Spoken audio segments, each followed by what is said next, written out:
Hi, I'm Lois Sonstegard. I'm an executive coach and consultant to companies. Today I wanted to talk with you a little bit about how do you build a team for maximal results. We all need to achieve results, and we need to do it as quickly as we can because our organizations are today moving often at warp speed, and we need to be able to keep up with that process, the direction in which they're headed and the speed at which they're headed. So we need to have our teams working at their maximal ability. We don't have anything that sits around that we don't use at its maximum best. So how do we do that? I think as I've looked and worked with organizations and with people, there's really only one thing that determines that. And that is, are you using people for their strengths? We don't necessarily think about what are people really great at, what are their strengths, and are we using them?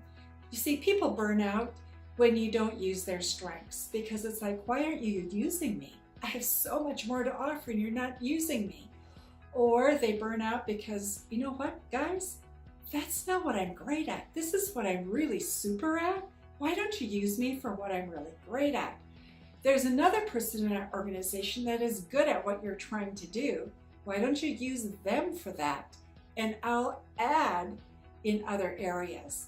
You see, we want people engaged because we know it impacts productivity.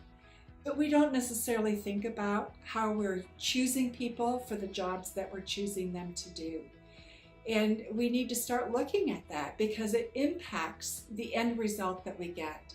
And it impacts our productivity. And it impacts our retention capabilities. So I wanted to share this with you because it is easy to assess for strengths. There are wonderful tools out there. Gallup certainly has given us one of the best tools for that. And so know who your people are. Use them for their strengths.